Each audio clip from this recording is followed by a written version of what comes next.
When a single dad ties his daughter's broken bike together with nothing but string and patience, a rich woman watching from her car window offers him something he never expected, a job that could change everything. Before we dive in, hit that subscribe button and drop a comment. Where in the world are you watching from? The air was thick with summer heat, the kind that made the park feel like it had been wrapped in a wool blanket and left to simmer. Children's laughter drifted through the trees, mingling with the creak of old swings and the rhythmic thump of basketballs on pavement. Beneath the shade of a crooked oak tree, Michael Turner knelt beside a tangled mess of bent spokes and a broken chain. Emily's pink bike lay sideways on the grass like a wounded animal, its streamers limp, its front wheel wobbling from an earlier collision with the curb. Emily, all elbows and scraped knees, stood nearby clutching a half-melted popsicle, her brow furrowed as she watched her dad work. Her helmet sat crooked on her head, one strap still undone. "It's okay, sweetie," Michael said, his voice calm and even, though sweat was gathering at his brow. "I've got this." The toolbox hadn't made the trip to the park. It was supposed to be a day off, a rare one, just bikes, snacks, and laughter. But here he was, fingers black with grease, using a frayed piece of string he'd found in the trunk of the car to hold the bent wheel bracket steady while he tinkered. He didn't grumble, he didn't complain, he just worked. With practiced hands and a patience honed from years of fixing everything from beat-up pickups to leaky faucets, Michael tied the string around the loosened bracket, then looped it twice around the frame. It wasn't perfect, but it would hold, for now. Emily crouched beside him, popsicle now forgotten. "Will it work, Daddy?" He looked at her, her cheeks smudged with dirt and hope. "Well," he said with a small grin, "it won't win any races, but it'll ride." She squealed and threw her arms around him before hopping back onto the seat, wobbling slightly as she tested the pedals. The bike creaked, but it moved. She zoomed off with a triumphant laugh, circling the park like nothing had ever gone wrong. Michael stood slowly, wiping his hands on his jeans. Across the street, behind the tinted window of a sleek black car, Serena Westbrook watched. And for the first time in a long while, she didn't see a mechanic. She saw something far rarer. The engine purred quietly beneath her, barely audible over the rustle of leaves dancing in the breeze. Serena Westbrook sat behind the wheel of her imported SUV, fingers resting on the leather steering wheel as her gaze remained fixed on the man under the tree. She hadn't meant to stop here. Her GPS had glitched again, rerouting her off the main road. But then she'd seen the flash of pink, the small figure with messy braids, and the man kneeling beside her with a piece of string like it was the only tool in the world he needed. Serena had watched them from the shaded interior of her vehicle, her windows tinted enough to offer anonymity, her life insulated behind glass and leather and the hum of constant control. She was supposed to be in back-to-back meetings today, branding strategies, acquisition reports, investor calls. But here she sat, 20 minutes behind schedule, watching a stranger fix a bike with more tenderness than most men gave to things that cost 10,000 times more. The man didn't shout or rush. He didn't check his phone. He didn't seem to be in a hurry to be anywhere but where he was. Kneeling beside his daughter's bike with a soft kind of focus Serena hadn't seen in a long time. There was something raw and honest about it. She didn't know who he was, this man in worn jeans and sun-faded boots, but she could see the weariness in his shoulders. Not the kind that comes from inconvenience, but the deep, constant kind. The kind that belongs to people carrying more than their share without complaint. His daughter, Emily, she heard him say, watched him with wide, admiring eyes. When the bike moved again, her laughter broke through the air like a chime, and Serena felt something tighten in her chest. It was unfamiliar. She should have driven off. She should have been halfway back to the city by now, but she didn't move. Instead, she leaned back slightly, her polished nails tapping idly on the gearshift. This man didn't know she was watching, and for the first time in a long while, Serena Westbrook wasn't thinking about profits or press releases or the next quarter. She was thinking about him. The sound came sudden and unfiltered, bright, high-pitched, full of life. A giggle so honest it felt like sunshine cracked through the window and spilled into the cabin of Serena's SUV. She wasn't expecting it. She had been adjusting her phone, toggling between emails and calendar reminders, trying to remind herself that this detour was temporary, that she had places to be, that she didn't have time to sit in a parking lot and observe strangers like they were part of some afternoon movie. But Emily's laughter stopped her cold. Serena's finger hovered above the screen as the little girl looped around the tree, legs pumping furiously, the fraying pink streamers on her handlebars catching the light. Her father stood nearby, arms crossed, a rare smile softening his face. The bike made a faint clicking sound as it moved, a protest of old parts held together by the thinnest of string, but it carried her just fine. And Emily laughed again. Not the polite kind of laugh Serena heard at galas or business dinners, not the laughter that people perform for cameras or social gain. This was the kind of laugh that didn't know the world could break you. It came from somewhere deeper, somewhere untouched. Serena felt her throat tighten. It was ridiculous. A child's laugh, a man's makeshift repair, and suddenly she felt as if something inside her, something she'd locked up years ago, was stirring. She hadn't heard laughter like that in a long time, not since her younger brother had pushed her on a swing, until the rope squeaked and the sky felt too close, not since her mother danced in the kitchen, spinning with a wooden spoon, flour dusting the floor. Those days were buried under decades of suits and schedules, of losses too old to name, and victories that always came with a price. And yet here it was, this single sound, cracking through her like a match against dry paper. Serena looked down at her phone again, screen still lit. Meetings, money, strategy, then back at the girl on the bike. And for a fleeting second, she wished she could trade it all for that laugh. Michael was brushing off his hands when he heard the footsteps, soft, measured, not from the direction of the playground or the parking lot, but from somewhere closer. He turned instinctively, expecting another parent or maybe a curious child. What he saw instead was a woman far too polished for this part of town. She wore a cream-colored blouse that hadn't wilted in the heat, slacks that looked like they'd never met a grass stain, and heels that shouldn't have survived a gravel path. But what struck Michael wasn't the outfit.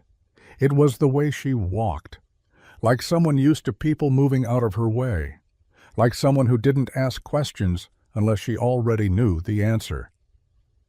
She stopped a few feet away, offering a polite smile. "That was impressive," she said, motioning toward the now-functioning bike where Emily rode in lazy circles. Michael squinted up at her, wiping his hands on the hem of his shirt. "It's just string, nothing fancy." "Still," she said, "you made it work." There was something in her tone, not praise exactly, but curiosity, like she was cataloging him for reasons she hadn't yet explained. He stood slowly, brushing his palms together. "You need a bike fixed or something?" She hesitated, then extended a hand. "Serena Westbrook." He looked at the offered handshake, then met her eyes. "Michael Turner." He took her hand, firm and brief. "I run a community center downtown," she began, pulling a card from her sleek leather bag. "We've got a shed full of broken bikes. Most of them just need some attention. A few, maybe a miracle. But I'd like to see what you could do with them." Michael raised an eyebrow. "You offering me a job?" Her lips curved into something just shy of a smirk. "Let's call it a trial. A couple of days. If it works out, maybe more." He looked down at the card, then back at her. "You always walk up to strangers in parks with job offers?" "Only the ones who fix bikes with string and make kids laugh like that," she said. And for once, Michael didn't have a comeback. The card felt heavier than it should have. Just a small piece of paper, crisp and expensive, Serena's name embossed in soft silver at the top. Michael turned it over in his fingers as he sat on the worn bench outside their little apartment, the hum of a distant lawnmower and the quiet chirp of crickets rising with the fading light. Emily was inside, humming to herself as she colored, the scent of peanut butter lingering from dinner. A job offer, just like that, from a woman in heels and power, from someone who lived in a world Michael couldn't afford to dream about anymore. He'd been out of steady work for 4 months. The last shop he worked at had shut down unexpectedly. No severance, no warning. Since then, he'd been picking up odd jobs, fixing lawnmowers, unclogging gutters, doing tune-ups in parking lots for cash. It kept the lights on. Barely. And now this, a trial job fixing bikes for a community center. It sounded simple. Honest work. Work he was good at. But something about it made his gut twist. Michael rubbed his jaw, staring at the sky as dusk painted it lavender. Pride had a funny way of sneaking into the room even when it wasn't invited. He didn't like handouts, didn't trust charity wrapped in polished smiles, especially not from people who had clearly never had to choose between paying rent and filling a gas tank. And yet she hadn't looked down on him. Not exactly. She'd watched, spoken calmly, like she saw something worth trusting. That unsettled him more than if she'd pitied him. Still, the job meant stepping into her world, even if only for a few hours. It meant opening a door he wasn't sure he wanted open. He glanced toward the window, where Emily's silhouette moved behind the curtain, her small hand pressing shapes against the glass. He exhaled slowly. The truth was, he didn't have the luxury of pride anymore. But distrust? That was harder to put down. The card rested on the bench beside him like a quiet dare, and Michael sat there in the half-dark, knowing he was running out of reasons not to call. The morning started like most others. Too early, too fast, and already behind. Michael scrambled eggs with one hand while buttoning his shirt with the other, half listening to Emily talk about a spelling bee she wasn't sure she wanted to enter. She was still brushing her hair when they dashed out the door, her backpack half zipped, and one shoelace trailing behind her. It wasn't until he returned home, kitchen quiet again, that he saw the lunchbox, bright purple, with faded stickers and a zipper that stuck halfway closed. Sitting untouched on the counter like it knew it had been forgotten, Michael stared at it for a beat. He sighed, grabbed his jacket, and slipped the box under his arm. The car wouldn't start this morning, not unusual these days, so he walked. 6 blocks, past the corner store, the church with the rusted bell, and the cracked sidewalk that Emily liked to jump over. The air had a bite to it, and by the time he reached the school, his hands were red from the cold. He checked in at the office, explained the situation with a sheepish grin, and waited as a staff member fetched Emily from her classroom. When she appeared in the hallway, eyes wide and cheeks flushed, her face lit up the way only a child's could. "You brought it!" "Wouldn't want you trading crayons for crackers again," Michael said, handing over the lunchbox with exaggerated care. From across the street, Serena Westbrook was seated in her car again, just for a moment, in between meetings. She'd paused to review her notes when she looked up and saw him. No toolbox, no press. Just a man in a fraying jacket standing outside an elementary school with a lunchbox in one hand and warmth in his eyes. She didn't wave, didn't call out. Later that afternoon, a knock came at his door. Serena stood there, no heels this time, just a coat and a quiet smile. "I meant what I said about the job," she offered. "But this time no pressure, no trial. Just come by, fix a bike. Or don't. I just thought you should know. You're the kind of person we need more of." Then she turned and walked away, leaving only footprints and a second chance behind her. The front door creaked louder than expected. Michael stepped into the community center, a duffel bag slung over his shoulder, and doubt trailing behind him like an old shadow. The place smelled like a mix of gym socks, dry erase markers, and cinnamon from the day-old muffins someone had left in the break room. A receptionist barely looked up as she pointed him down the hallway. "Bike shed's in the back, through the courtyard. Watch out for the middle latch. It sticks." The hallway was plastered with hand-painted murals, bright colors, crooked letters, a sea of fingerprints frozen in time. Laughter echoed from somewhere near the game room. A ball bounced. Someone shouted, "That's not fair."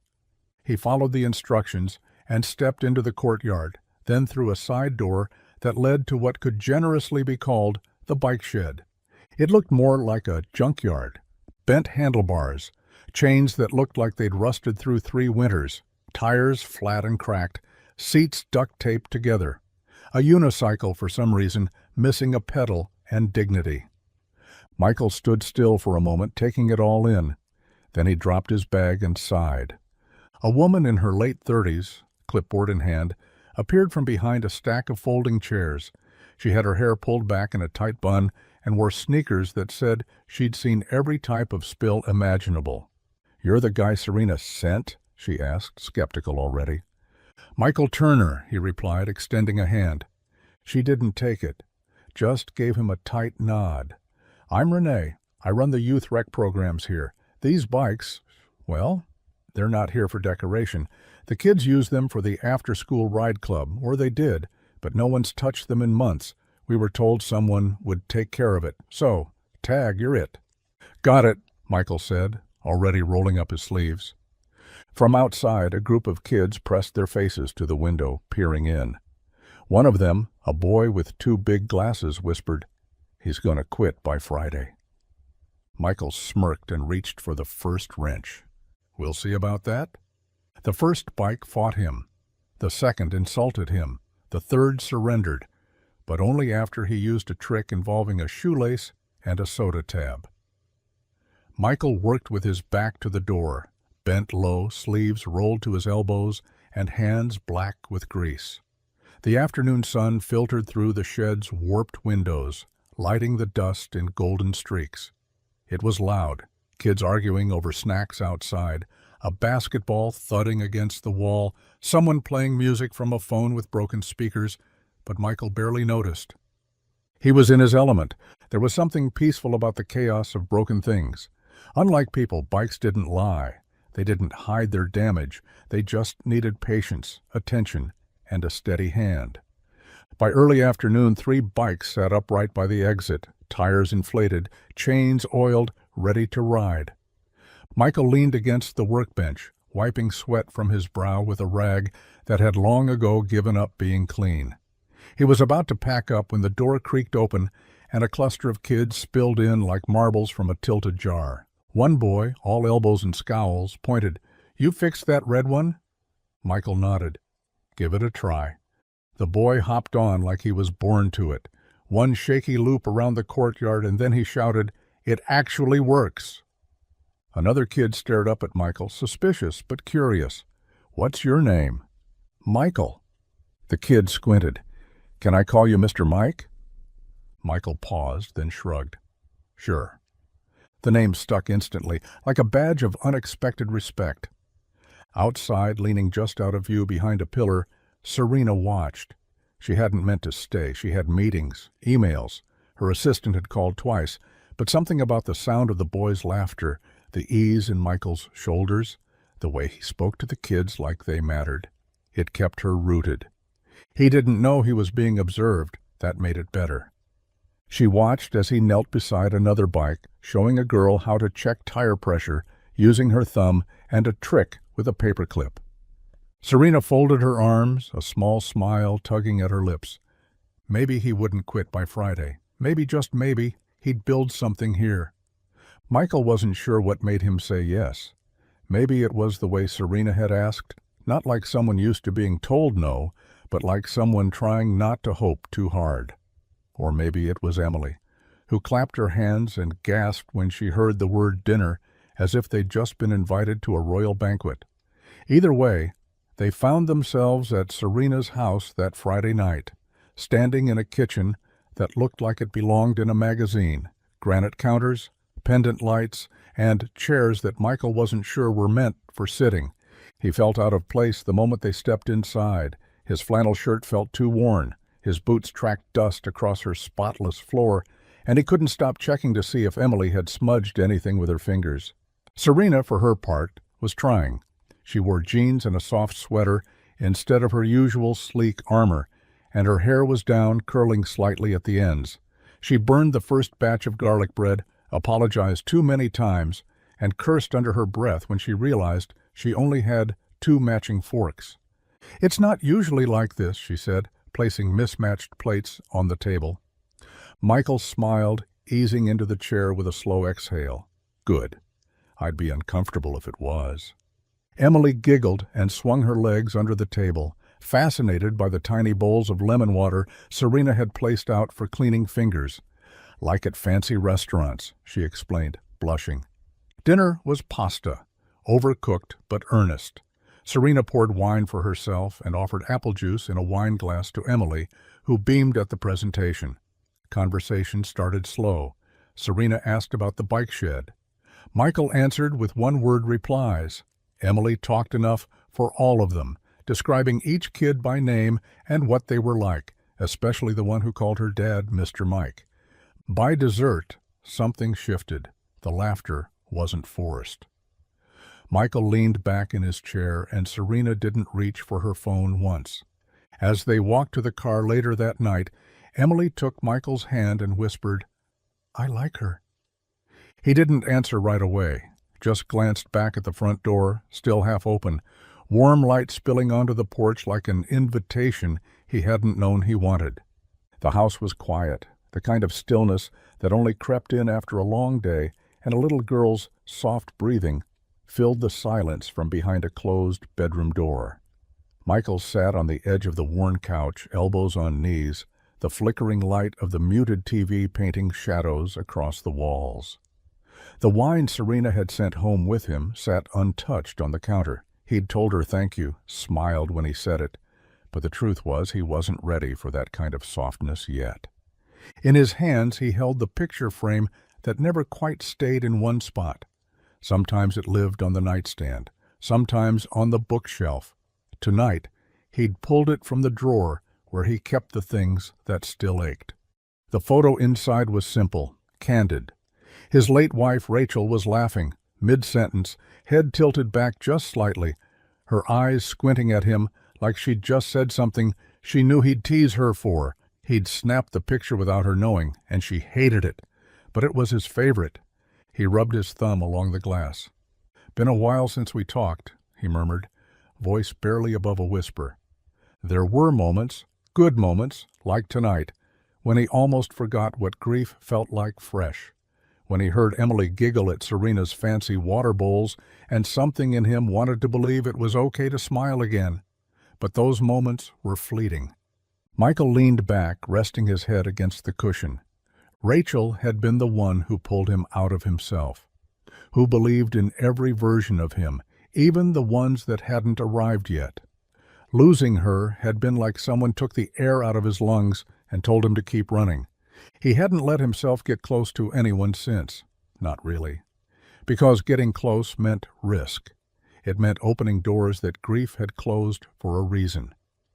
He stared at the photo a moment longer, then gently set it face down on the coffee table. Outside, a car passed by slowly. Inside, nothing moved but the memories.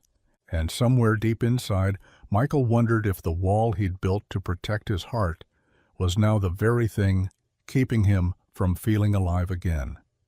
The basement wasn't what Michael expected. Serena had called that morning, early, almost nervously, and asked if he could stop by the center when he had a moment. No details, just her voice, a little softer than usual, and that was enough to get him to say yes. Now he stood at the bottom of a narrow stairwell, blinking at the wide, dusty space before him. Concrete floors, exposed beams, a few broken shelves leaned crooked against the walls, and an old vending machine flickered in the corner like it was trying to remember how to die. Serena was already there, arms crossed, a clipboard in hand. She wore boots this time, not the sleek, polished ones, work boots. Brand new, but still boots. "I know it's a mess," she said as he stepped beside her, "but I see something here, something more permanent." Michael raised an eyebrow. More permanent than a shed with a leaking roof and 12 busted bikes? She didn't smile, not quite. But her eyes lit with that spark he was beginning to recognize, restless vision paired with iron-willed resolve. "I want to renovate the entire space," she said. "Build a real workshop, workbenches, storage, maybe even a classroom space for the older kids to learn maintenance. We've got the funding. I just need someone who knows how to build something that lasts." Michael shifted, glancing at the exposed pipes above. "And you think that's me?" "I do," she said, meeting his gaze without flinching. "But it's more hours, more responsibility, and more pay." He folded his arms, letting the silence stretch between them. "Why me?" he asked finally. She looked around the room as if searching for the answer on the walls. "Because you don't just fix things, you make them better, and the kids trust you. I trust you." That word landed heavier than the others. He studied her, unsure what to say, the idea of building something real, something lasting. It stirred something in him he wasn't ready to name. Serena stepped closer. "I'm not offering a job anymore, Michael. I'm offering a project, something we build together." And in that unfinished basement, with dust in the air and something unspoken between them, he realized saying no might be the biggest risk of all. Michael didn't mean to bring her. Emily had the day off from school, some sort of staff development thing he'd forgotten about until the morning scramble. With no one to watch her and the shop renovation just beginning, he gave in. She promised to behave, promised to stay out of the way, promised not to talk too much. None of those promises lasted past the first 10 minutes. By mid-morning, Emily had pulled a milk crate beside her dad's tool bench and was sorting bolts by size with laser focus. Her legs swung under her in rhythm, and she narrated her process like a TV host.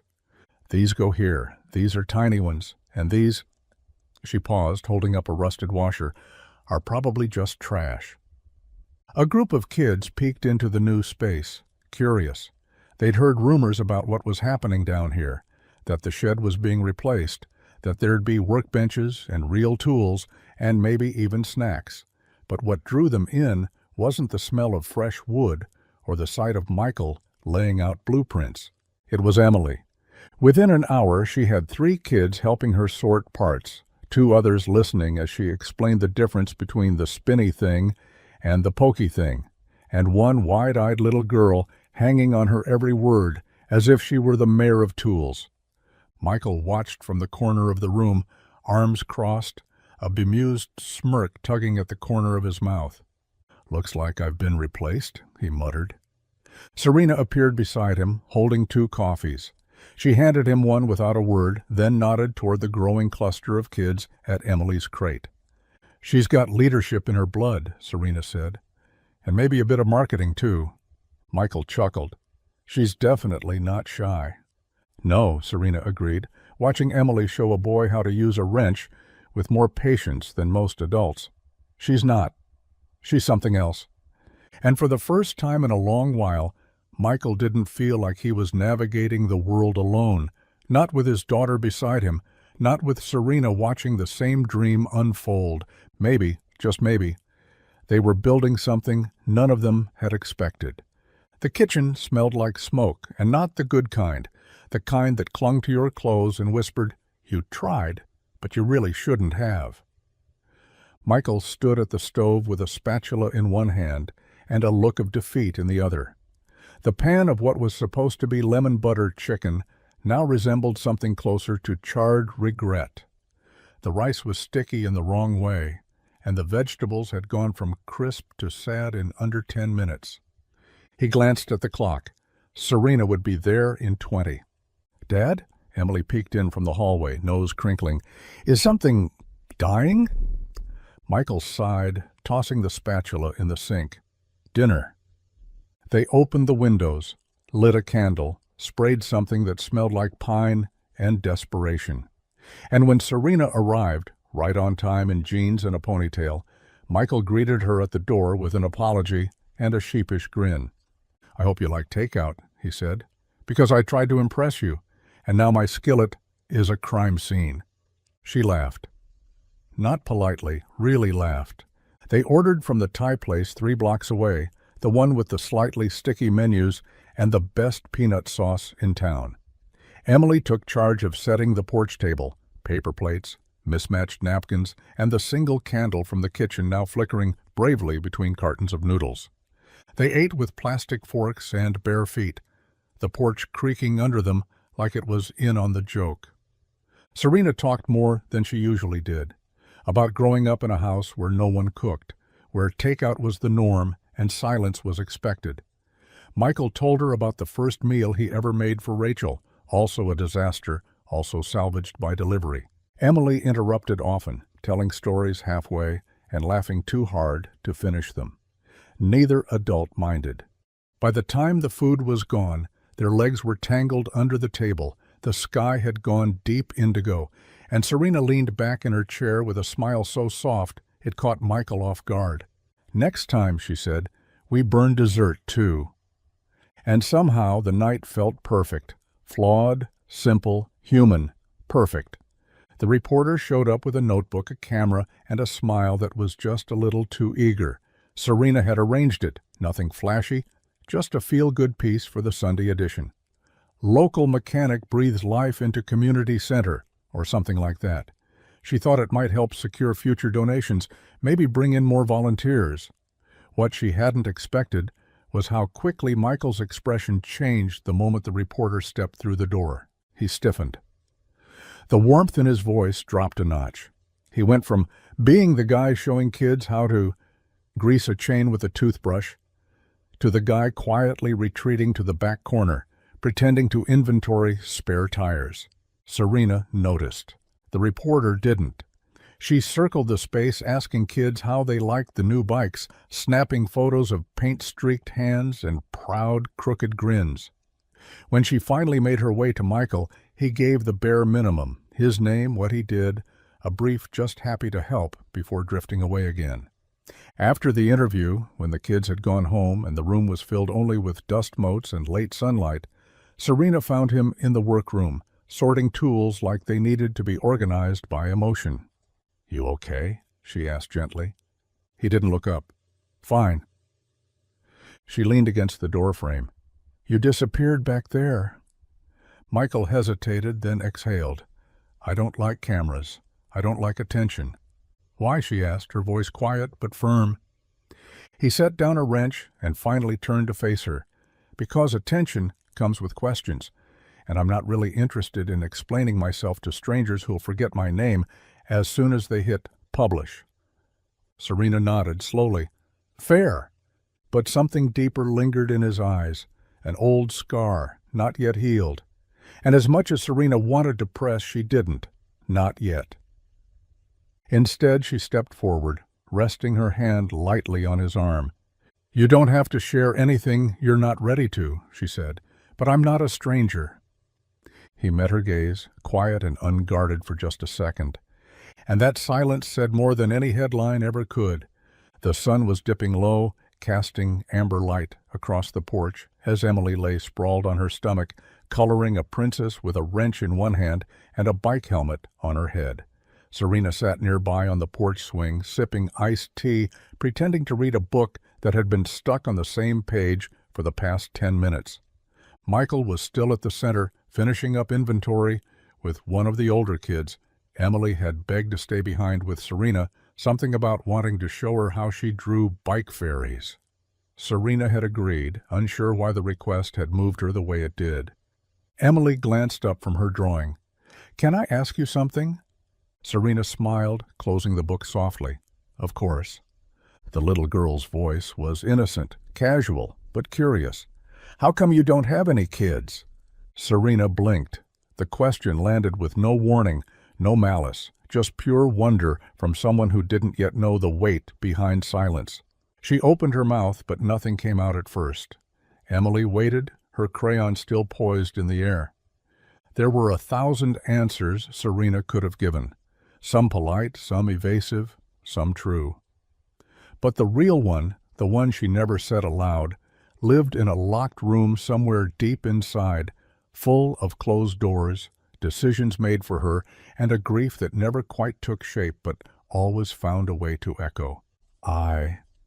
Serena started, then stopped. Emily sat up, brow furrowed. It's okay if you don't want them. Some people don't. Serena looked at her, this little whirlwind of honesty and softness, and felt something tighten in her chest. It's not that, she said finally. I think I just forgot to make space for it. Emily tilted her head. You can still have space. There's always more room if you move things around. The porch went still. Serena reached out and gently tucked a piece of hair behind Emily's ear. Maybe you're right. And in that moment, she wasn't a CEO or a woman with 5 assistants and a calendar that bled stress. She was just someone who'd left a door closed too long and didn't know a child could knock so gently. The boardroom smelled like money and tension, leather chairs, polished mahogany, and the faint, sharp scent of coffee that had long gone cold. Serena sat at the head of the table, flanked by executives in tailored suits and expressions that hadn't changed since the last merger.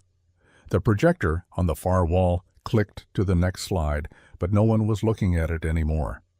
Instead, all eyes were on her. Is it true?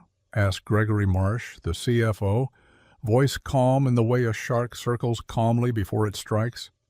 You've been diverting personal funds to the community center without board review? Serena didn't flinch. She set her pen down slowly and met his gaze. Yes, I used my own money. It's not against policy.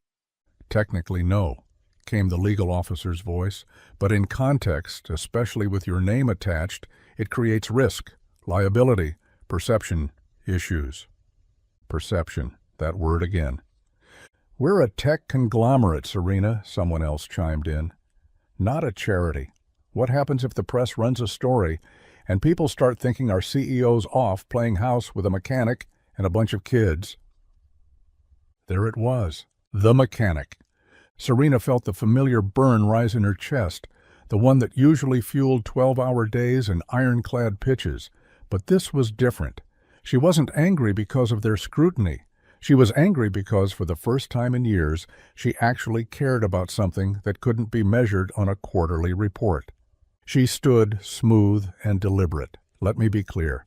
I've invested in that center because it's the right thing to do, and because I believe leadership is more than earnings calls and headlines. A silence fell, heavy. Gregory leaned back in his chair. You're jeopardizing your reputation, Serena. She looked at him, voice steady. Maybe it's time I built a new one. And with that she gathered her folder, nodded once, and walked out, heels clicking against the marble like a quiet rebellion. They didn't follow, and she didn't look back. The morning started with frost on the windshield and silence in the cab. Michael sat behind the wheel of his old pickup, letting the engine warm while sipping coffee that had already gone lukewarm. Emily had been unusually quiet during drop-off, still sleepy and wrapped in the scarf he'd knitted her last winter, the one with uneven stitches and too much love. He rubbed at his temples, a dull headache pulsing just behind his eyes. Bills had stacked up again. Rent was due in 4 days. The center paid, sure, but not enough, not yet. He opened the door, stepped out into the brittle morning light, and that's when he saw it.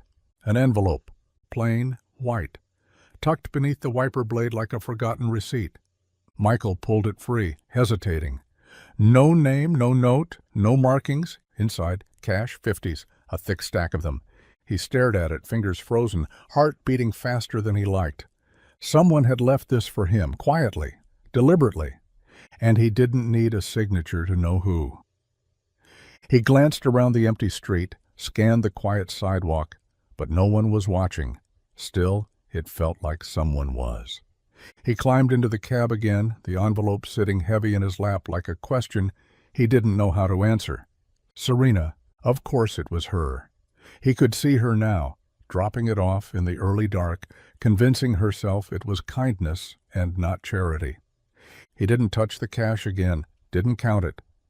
Just stared at it like it might explain itself. Michael had taken help before, quiet favors from neighbors, a free sandwich from the diner when times were thin, but this felt different. It was a gift with a shadow. Not out of pity, not exactly, but something close. And yet, a part of him knew she meant well. He drove to the center without turning on the radio, just the sound of the road and the envelope shifting in the glove box. He didn't mention it that day, not to Serena, not to anyone. But later that night, he placed it on the table beside the rent notice and walked away. It sat there like a decision waiting to be made. The office was silent except for the soft hum of a desktop monitor left idle and the ticking of a wall clock Serena had never actually paid attention to until now. Morning light filtered through the floor-to-ceiling windows, casting long shadows across the sleek furniture and sharp lines of a life built to impress. Serena sat at her desk perfectly still. Her phone was off. Her inbox was full. Her calendar blinked with reminders she had no intention of honoring. She had closed the door 30 minutes ago, maybe more. Outside, the city moved without her. Horns, heels, espresso machines, schedules ticking forward with ruthless efficiency. But in here, everything had slowed. Or maybe it had finally caught up. She didn't see it coming. One moment she was reviewing quarterly forecasts. The next, she was gripping the edge of her desk as if it might keep her from unraveling completely. Tears came without permission, not the delicate kind, silent, dignified, easy to wipe away. These were deep, guttural sobs that tore through her like something breaking loose. She turned her chair away from the glass walls, burying her face in her hands like a child, as if the mere sight of the city watching would shatter what little was holding her together. The grief had been building, not just the pressure from the board or the whispers in the hallway about her distractions. It wasn't just about the center, or Michael. It was everything. The years she spent proving herself, the cold victories, the choices she'd made without really understanding their cost, and the aching, echoing realization that all the rooms she'd fought to enter had only made her feel more alone. She didn't know what this feeling was exactly. It wasn't failure, it wasn't regret. It was something unnamed, something that only surfaced in quiet offices on mornings like this, when the armor slipped and no one was watching. Her shoulders shook. Her breath hitched, and for the first time in years, Serena Westbrook let herself feel everything she'd tried so hard to outrun. The bike looked like it had lost a fight with a train. Bent frame, chain rusted solid. One pedal gone, the other barely hanging on. The handlebars were twisted at an angle that made it look like the thing was trying to surrender. Michael stared at it, arms crossed, while a boy with buzzed hair and nervous eyes stood nearby, biting the inside of his cheek. "Where'd you find it?" Michael asked. The boy shrugged. "Dumpster, behind the grocery store. Figured maybe—" He trailed off, not finishing the thought. Michael sighed, kneeling beside the wreck. He gave the rear wheel a spin. It didn't move. "I don't think this one's coming back," he said gently. "Might be better to strip it for parts." The boy nodded, trying not to look disappointed, but his shoulders sagged. Then Emily piped up from behind the tool bench, her hands covered in grease. "That's what you said about the green one." Michael turned. "Yeah, and it still doesn't steer right." "But it rolls," she said, marching over to the twisted frame, like it owed her something. "Let's at least try." The boy looked up, hope flickering behind his eyes. Michael hesitated, then exhaled and grabbed his toolbox. "All right, kid. Let's see what we can do." They worked for hours. The bent frame had to be heated and nudged back into place with careful pressure and a rubber mallet. The chain was soaked in oil and scrubbed with wire brushes until the rust let go. Michael showed the boy how to remove a gear cassette, how to true a wheel with patience and a little stubbornness. Emily ran between them like a foreman, handing tools and offering encouragement. By the end of the afternoon, the bike still looked rough, paint chipped, one grip missing, scratches like battle scars. But it moved. The boy climbed on, pedaled once, then twice, and it held. He whooped, a real from-the-gut shout of joy. Michael smiled, wiping his brow. Emily beamed up at him. Told you it was worth trying. And in that moment, surrounded by sweat, busted tools, and one nearly hopeless frame, Michael remembered something he hadn't felt in a long time. Sometimes the things that look most broken just need someone who won't give up. The rain started soft, just a whisper on the windows, but within minutes it became a full chorus, drumming against the roof of the car like it had something to prove. The streets shimmered under the streetlights, slick and silver, as Serena gripped the steering wheel and squinted through the blur of wipers working overtime. Michael sat in the passenger seat, jacket damp from the sprint to the car. Emily was in the back, curled into her seat with her knees tucked under her, watching raindrops race across the glass like tiny, determined swimmers. No one spoke. No music played. And yet the silence wasn't empty. It had weight, not tension, but something unspoken, something forming.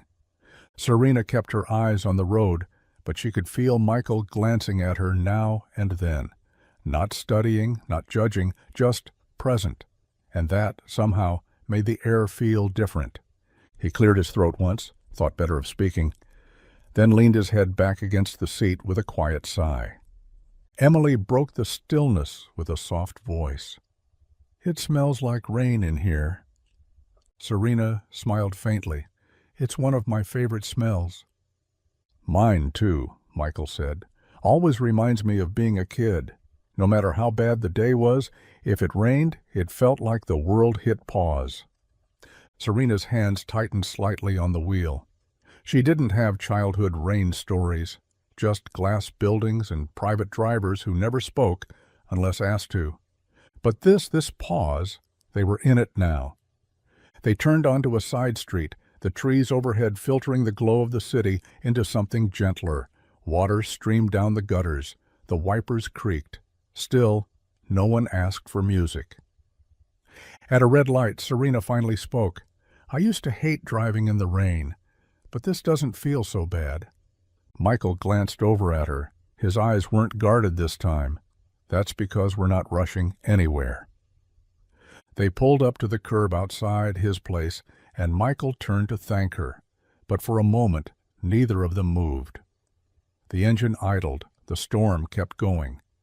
And something unnameable sat between them, warm and real. No goodbyes, no promises. Just a shared quiet, and the sound of rain doing what it always does best, making space for something to begin.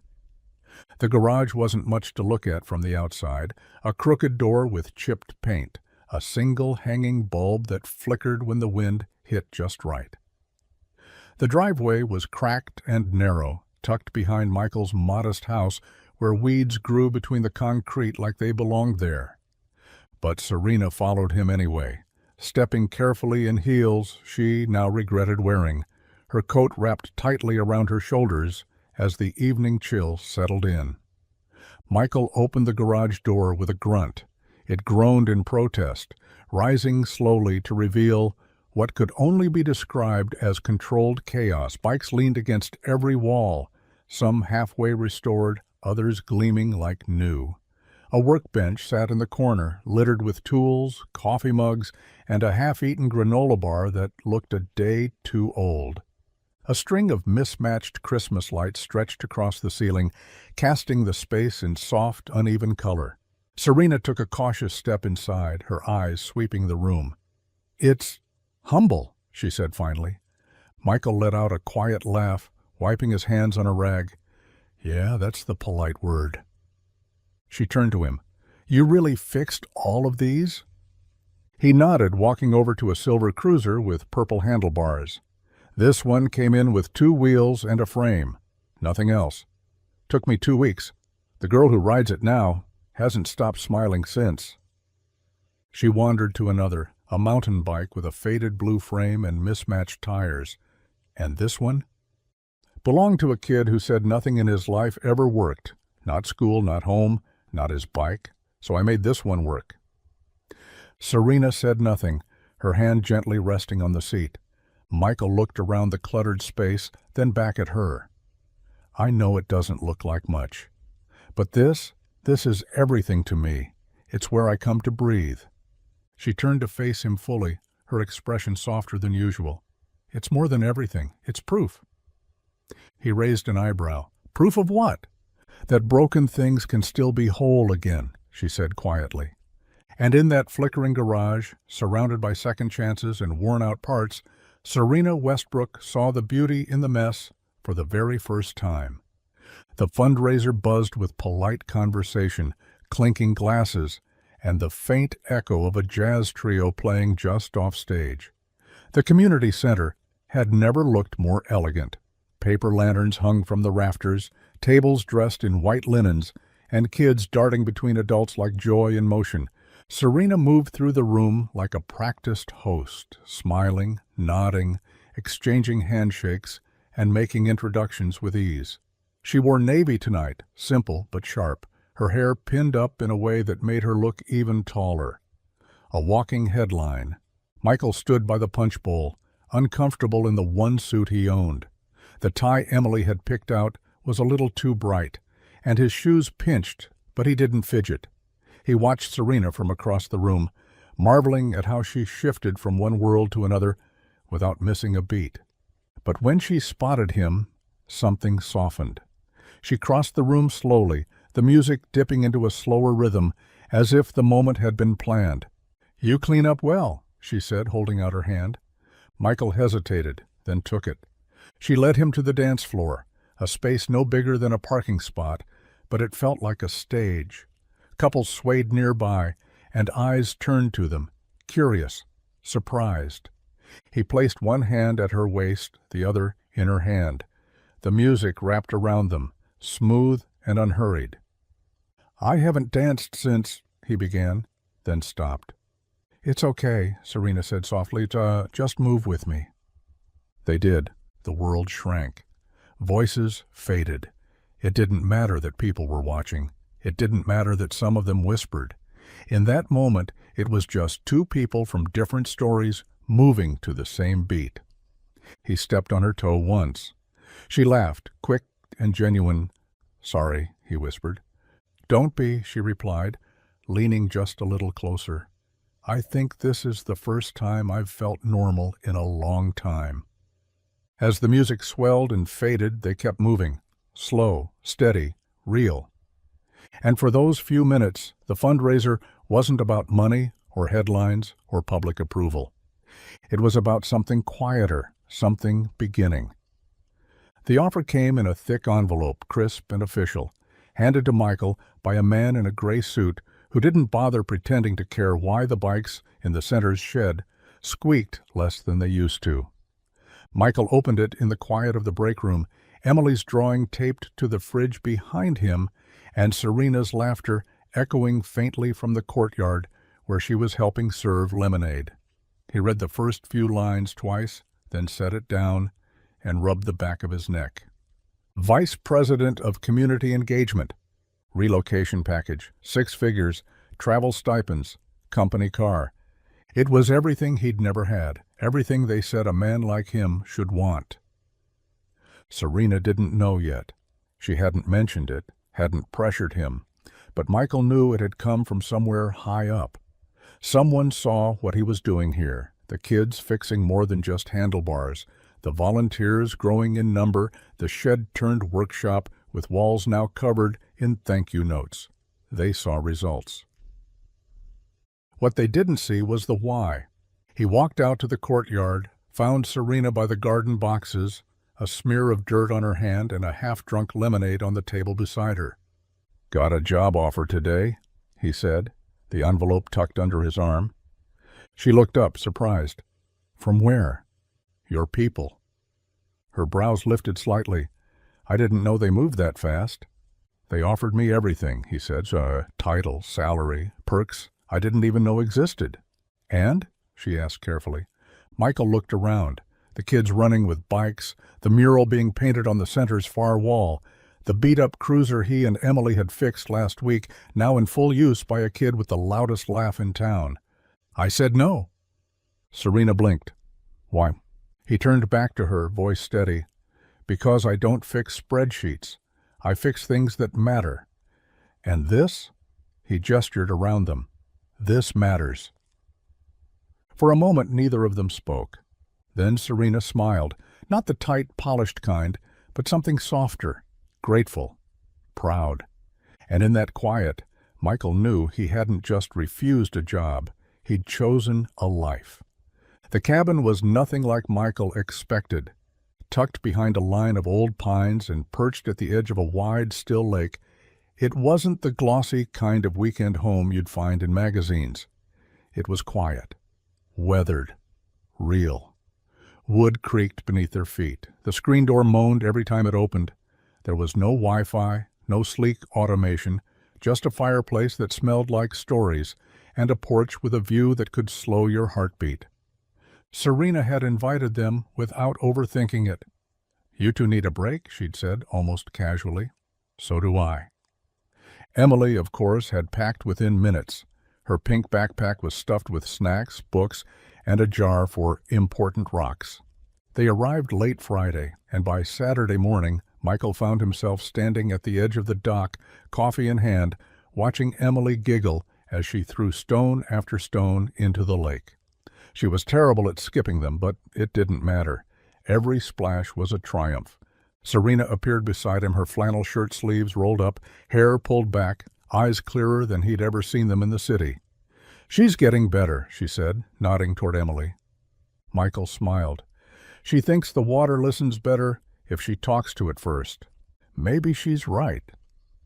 He looked at her then, not the CEO, not the woman in charge, but just Serena, with bare feet, soft laughter, and something unspoken in her eyes. Later that day, they hiked a short trail behind the cabin. Emily collected leaves and named them things like crinkle leaf and dragon bark. Michael and Serena walked slowly, not needing to fill the silence. When Serena tripped slightly on a root, she grabbed his arm. He didn't pull away.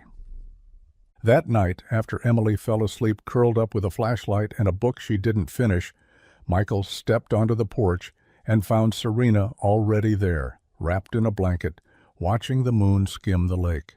He sat beside her, and for a while neither of them said a word. Then she whispered, "I don't want this to end." He didn't answer right away, just reached over and took her hand, letting the lake hold the rest. The argument didn't start with yelling. It started with a silence that lasted too long. They sat on the porch, the night warm but restless, cicadas buzzing like electricity in the air. Emily had gone to bed early, exhausted from a day of hiking and skipping stones. The lake was still, but the space between Michael and Serena had shifted. He leaned forward, elbows on his knees, staring at the gravel driveway like it might give him a better answer than she could. She was curled in the porch chair beside him, arms crossed, not out of anger, but defense, maybe fear. "I don't need saving," he said quietly. Serena looked over, unsure where this was coming from. "That's not what I'm doing." "You brought us here. You fixed up the center. You left cash on my windshield, Serena." Her face tightened. "I didn't think you'd take it." "I didn't." "I know." The silence that followed was sharp, brittle. He stood and walked a few paces, stopping at the edge of the porch. "Every time things start to feel good, I wonder when the rug's going to get pulled, and then I look at you with all your plans, and I start to feel like maybe I'm just another project." Serena rose slowly. "You think I'm here because you're broken?" He didn't answer. She stepped closer, not angry, but fierce. "You think I left my boardroom and my spotless life because I needed something to fix? Michael, I'm not here because you're broken. I'm here because for the first time in years, I'm the one who's been found." He turned to her, jaw clenched. "Then why does it feel like I'm the one who has to change to keep up?" Serena blinked, hurt flashing through her eyes. "Maybe because you keep running every time someone gets close." He didn't have a response, and neither did she. They stood there inches apart, hearts louder than the night around them. Then Serena stepped back. He didn't stop her. The porch, which had once felt like a beginning, now held nothing but quiet. It was well past midnight when the knock came. Michael was awake, sitting at the kitchen table, the house dim except for the soft yellow glow of the over-the-sink light. Emily was asleep in her room, the hum of her small fan drifting through the hallway like a lullaby. He hadn't expected anyone. Not now, not after the porch. He opened the door slowly, not sure what he'd find. There she was. Serena. Hair slightly windblown, shoes in her hand, a paper bag balanced against one hip, and a blanket draped over her arm. No makeup, no shield, just Serena. "I brought dumplings," she said, voice barely louder than the crickets, "and the blanket from the cabin." Michael didn't move, didn't speak. "I couldn't sleep," she added, softer now. "And I didn't want to fix anything. I just wanted to be here." That was all. No grand apology, no speech. He stepped back, and she took it as the answer it was. In the kitchen, they sat on the floor. Not the table, not the couch. The floor. Backs against the cabinets, chopsticks clicking against the takeout containers. They ate in quiet bites, knees brushing occasionally, breathing sinking without trying. "I'm not trying to fix you," she said finally. "I know. I'm not good at this," she whispered. He looked at her then.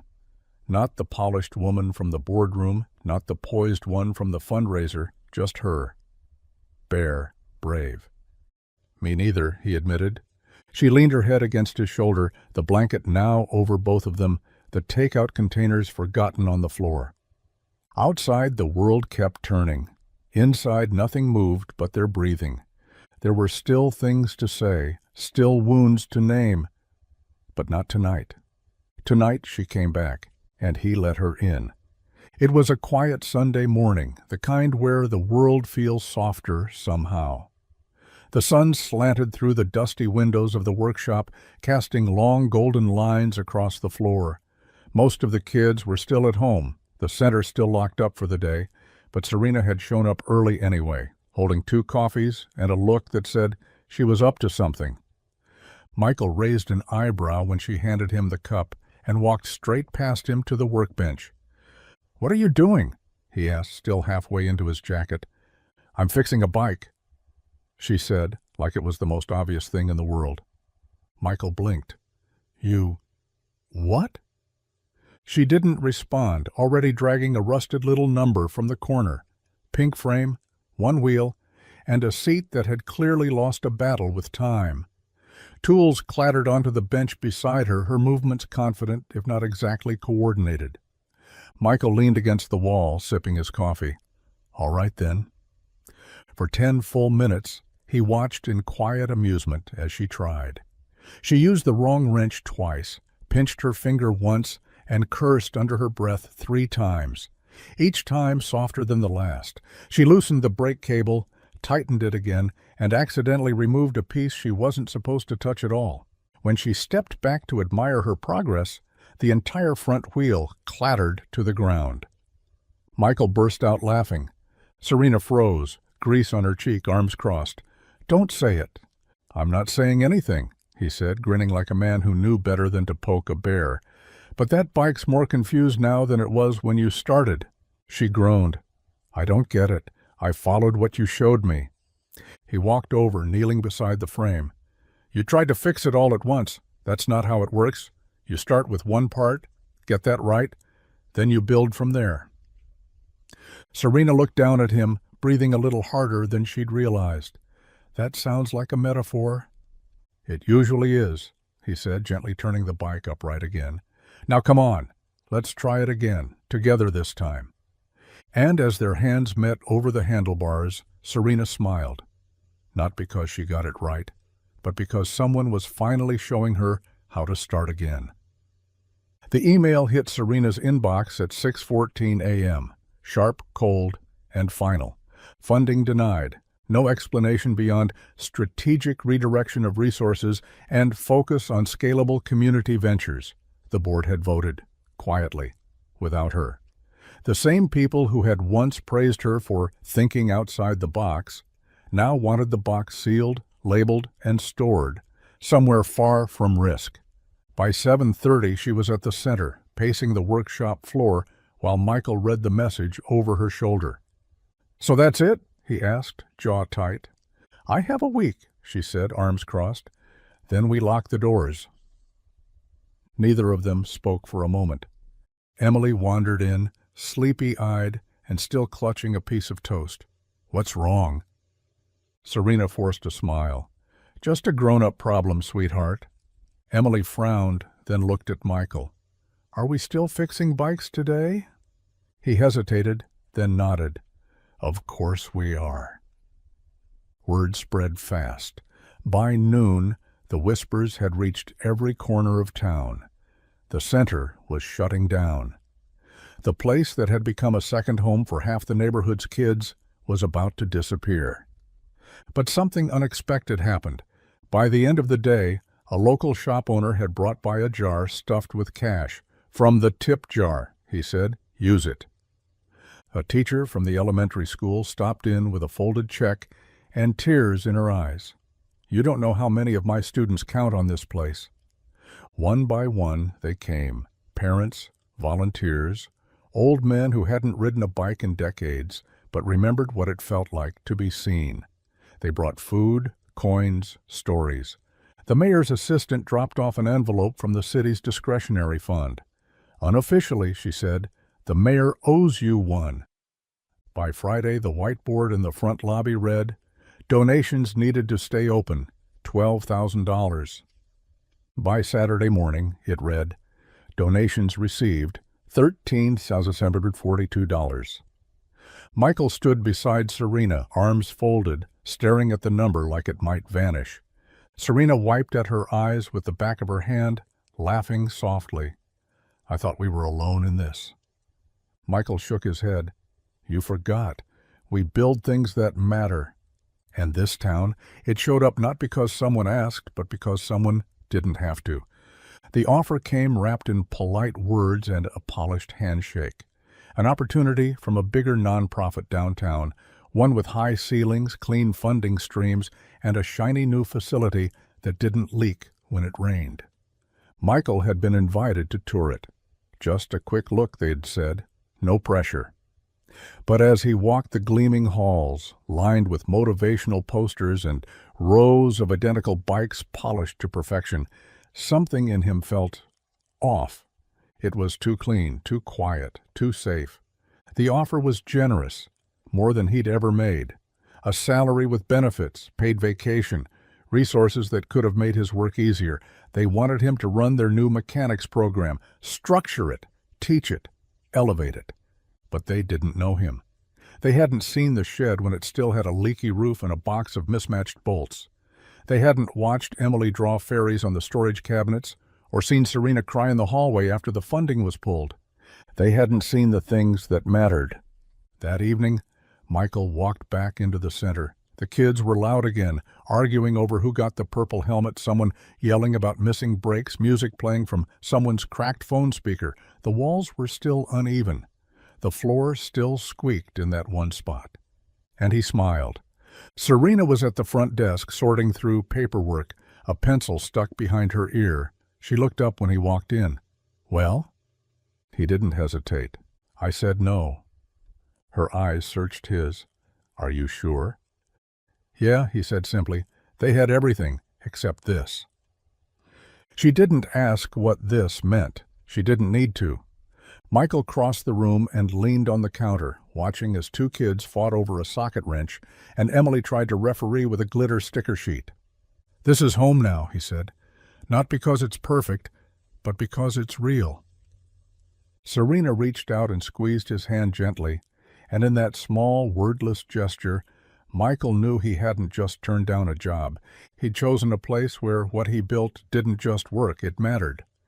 The smell of fresh paint lingered in the air, mingling with the faint scent of chain grease and sawdust. The kids had been buzzing about it all week, something about a surprise, something about a new name. Michael tried not to read into it.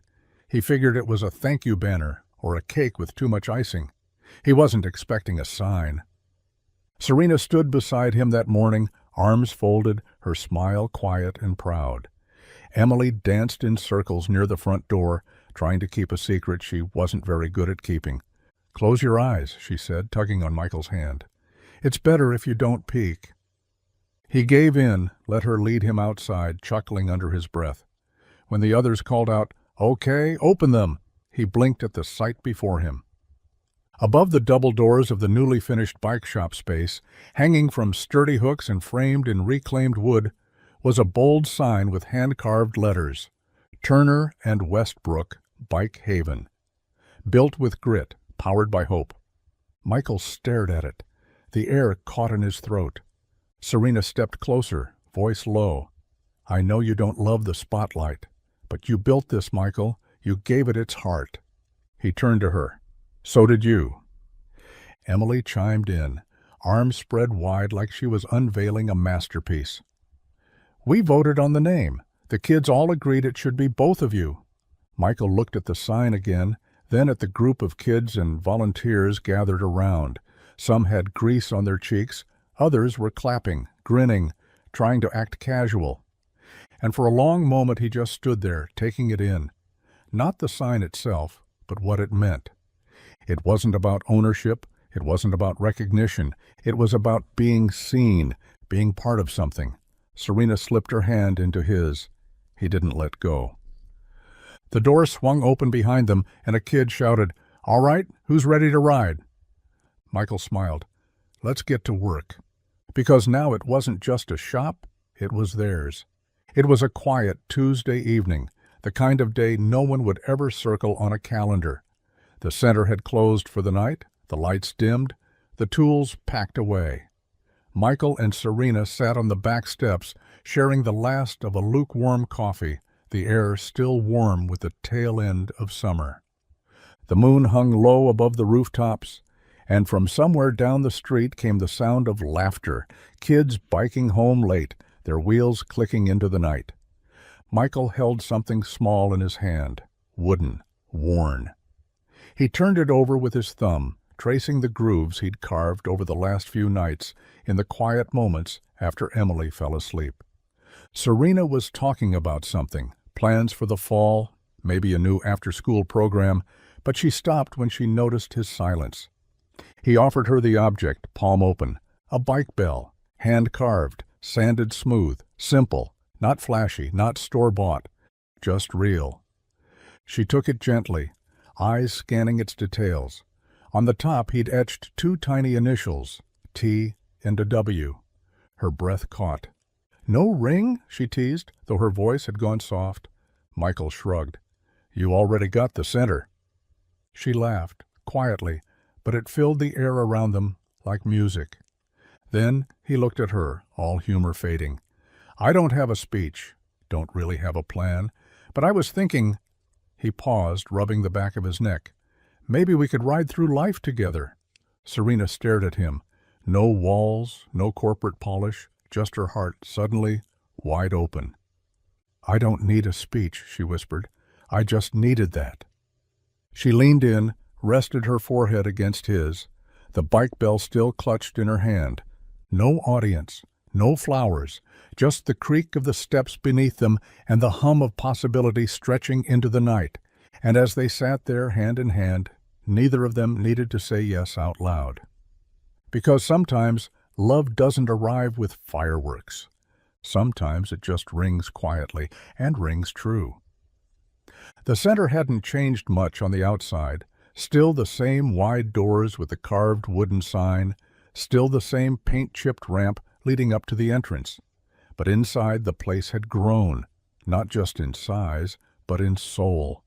Walls were covered in photos, kids fixing bikes, kids riding them, kids laughing beside volunteers who once walked in just as uncertain. The workshop had expanded to 3 rooms. There was a classroom now, a scholarship wall, a plaque that read, "Turner and Westbrook Bike Haven, built with grit, powered by hope." Emily Turner stood at the front of the group, clipboard in hand, a whistle around her neck and grease on her palms, just like her father used to have. She was taller now, older, but still had that familiar glint in her eyes, the one that said she knew this place like she knew the rhythm of her own heartbeat. The tour group, 10 kids from a neighboring town, walked behind her, chattering and pointing at tools hung neatly on the wall. "So who built all this?" one boy asked, wide-eyed. Like, who started it? Emily smiled, pausing by the row of refurbished bikes lined up for the weekend ride. "My dad," she said simply, "and a woman named Serena. But it really started long before this building." She walked over to a display on the far wall. Under glass, mounted like a relic, was a frayed piece of string tied in a loop. Below it, a handwritten note in faded marker, "The first repair." Emily tapped the glass gently. "It began with a busted bike in the park," she told them. "My dad didn't have tools that day, just string and patience, and a heart that couldn't walk past someone who needed help." The group went quiet, as if understanding something bigger than bikes. Emily stepped back, her eyes drifting to the photo beside the string. Her dad, younger, grinning with a wrench in hand, Serena beside him laughing. "And from that string," Emily whispered, "he built a place where people, no matter how broken, learned they could ride again." The kids didn't say anything. They didn't have to. They just followed her forward into the place that hope built.